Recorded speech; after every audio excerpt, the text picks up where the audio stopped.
Bonjour, vous regardez Tesla Geek.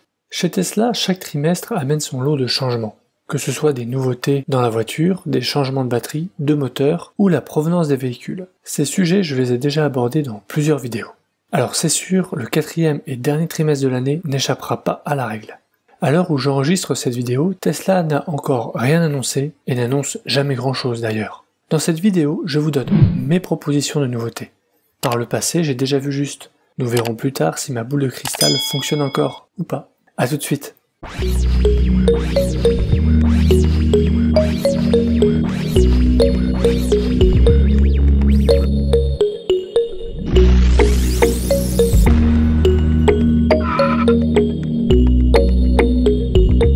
Commençons avec la Model 3.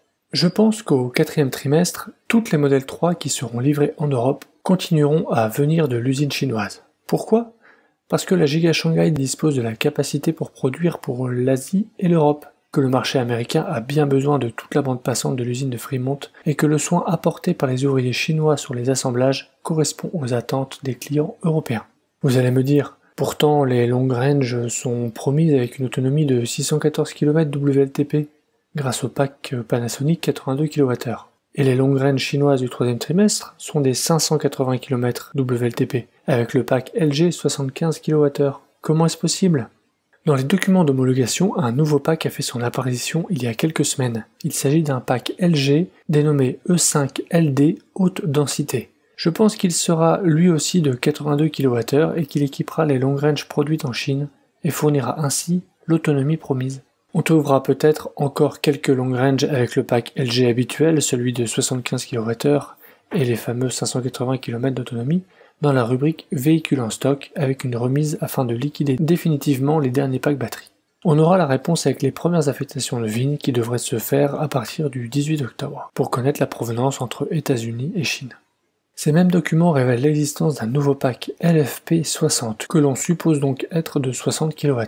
La question que tout le monde se pose, c'est quand va-t-il être installé dans les serres plus chinoises ? Eh bien, pourquoi pas dès ce quatrième trimestre ? La Model 3 version 2021 avait fait son apparition au dernier trimestre 2020. En suivant la même logique, la version 2022 pourrait être inaugurée au dernier trimestre 2021 avec ce nouveau pack pour les SR+. Réponse très bientôt. Passons maintenant au Model Y. Quand j'enregistre cette vidéo, la nouvelle usine de Berlin n'a pas encore été inaugurée, mais ça sera le cas quand vous la verrez.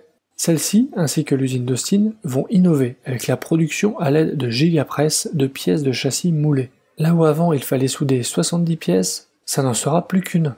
C'est une belle prouesse qui fera gagner du temps de production, du poids et de la rigidité. Mais au quatrième trimestre, seuls les Y long range devraient être livrés en France, et toujours en provenance de Chine, mais avec le nouveau pack LG haute densité dont je parlais déjà dans cette vidéo pour la Model 3.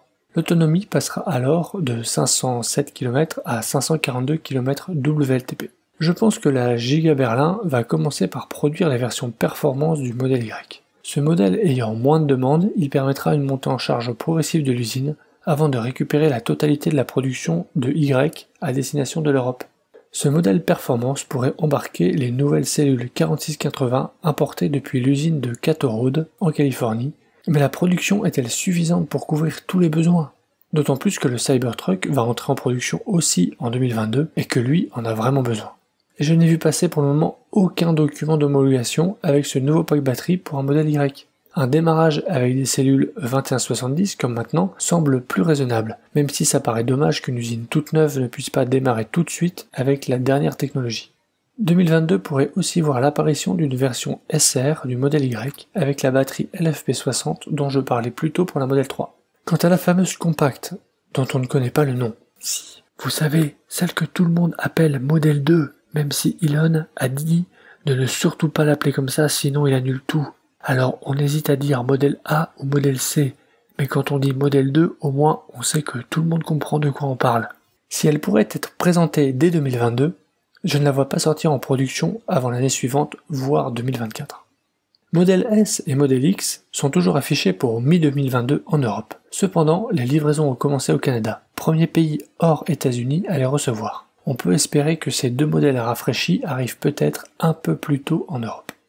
Reste la question épineuse du tarif. Les prix des modèles 3 et Y augmenteront-ils avec l'augmentation de la capacité des batteries et la pénurie des semi-conducteurs? Aux États-Unis, la 3 et le Y ont pris entre 1000 et 2000 euros d'augmentation cette semaine. Mais les tarifs y changent plus souvent qu'en Europe, et Tesla est l'un des rares constructeurs à ne pas souffrir de la pénurie. Concernant la France, le bonus écologique ne laisse pas beaucoup de marge de manœuvre et celui-ci va déjà perdre 1000 euros au 1er janvier 2022. Rappelez-vous. Si la SR+ se vend très bien, c'est aussi grâce au bonus max auquel elle est éligible. Je pense donc que les prix en France resteront stables. Mais bon, avec Tesla, on n'est jamais à l'abri d'une surprise. Donc, sur le tarif, faites-vous votre propre idée. Passons aux superchargeurs. Compte tenu de l'augmentation généralisée des tarifs de l'énergie, il ne faudra pas s'étonner si Tesla décidait d'augmenter les tarifs des superchargeurs. Elon Musk avait annoncé l'ouverture des superchargeurs pour la fin de cette année, sans préciser si cette ouverture serait mondiale ou progressive pays par pays. En Europe, l'ouverture pourrait commencer par les Pays-Bas, où le réseau est déjà ultra développé. Même si cette nouvelle peut être vécue comme une perte de privilèges, je pense que c'est une bonne chose. En dehors des périodes de grand départ, la plupart des SOC sont sous-utilisés. C'est un manque à gagner énorme dont les bénéfices pourraient servir à densifier encore davantage le réseau. Comme beaucoup d'entre vous, j'ai choisi Tesla notamment pour son réseau propriétaire, fiable et rapide. Et j'estimais que le tarif élevé de l'auto incluait ce service. Comme vous, j'attends de Tesla une tarification différenciée pour les recharges des véhicules d'autres marques. Cela pourrait passer par un tarif du kilowattheure plus élevé ou par la mise en place d'un abonnement mensuel payant d'accès au service. Reste l'avenir du programme de parrainage. Une rumeur qui n'a pas beaucoup été reprise indique qu'il reviendra sous la forme de crédits à gagner. Ces crédits pourraient s'échanger contre des produits de la boutique Tesla, des kilomètres au superchargeur, voire même des options logicielles. Ces derniers jours, la boutique en ligne a fait son apparition sur l'app mobile Tesla. Vous pourrez y trouver des accessoires officiels pour votre Tesla, mais aussi une rubrique textile pour femmes, hommes et enfants, et aussi une rubrique lifestyle, avec des objets du quotidien. Si vous trouvez les accessoires officiels trop chers, n'hésitez pas à jeter un œil au lien que j'ai mis en description et à ma playlist dédiée aux accessoires pour le véhicule. L'app mobile est resté le seul endroit où Tesla parlait encore de parrainage avant de le faire disparaître. Avec la boutique en ligne sur le mobile, est-ce que Tesla prépare le retour du parrainage ou est-ce une coïncidence? On a quand même bien envie de croire au retour de ce parrainage qui fait partie des éléments différenciants de Tesla vis-à-vis de la concurrence. Si Tesla prévoit de pouvoir acheter des kilomètres de superchargeurs avec ses crédits, pourquoi avoir arrêté le programme de parrainage? J'y vois deux explications. La première, évidente, c'est pour baisser la valeur de la dotation. Un parrainage a porté 1500 km. Peut-être que les crédits du potentiel nouveau programme ne permettraient que d'en obtenir 750 ou 1000 avec un parrainage. J'ai une deuxième théorie. L'utilisation des crédits serait liée au véhicule. On achèterait des kilomètres de supercharge dont on a besoin pour son trajet et pour le véhicule Tesla de son choix si on en a plusieurs. Les kilomètres de parrainage du précédent programme sont liés au compte et donc utilisables par tous les véhicules du compte. Mais quand les superchargeurs seront ouverts à la concurrence, on pourra ajouter un véhicule d'une autre marque dans son compte Tesla. Et Tesla n'a peut-être pas envie que les kilomètres gratuits bénéficient aux véhicules d'autres marques. On ne sait vraiment pas grand-chose sur un futur programme de parrainage, ne prenez pas ces éléments pour des infos, mais bien pour ce qu'elles sont. Seulement mes réflexions et hypothèses sur le sujet. Voilà ce que je vois dans ma boule de cristal. Donnez-moi votre avis en commentaire, dites-moi si vous y croyez ou pas, ou si vous avez d'autres idées. Cela me fera plaisir de lire vos propositions. N'hésitez pas à vous abonner pour soutenir la chaîne et l'aider à la faire grandir. Et jetez un œil au bon plan que j'ai préparé pour vous en description de la vidéo. Je vous dis à bientôt pour une prochaine vidéo. Si tu as aimé cette vidéo ou que tu veux soutenir la chaîne, mets un like. Tu peux t'abonner pour recevoir les notifications de mes prochaines vidéos et aider la chaîne à être mieux référencée. N'hésite pas à donner ton avis en commentaire. À bientôt!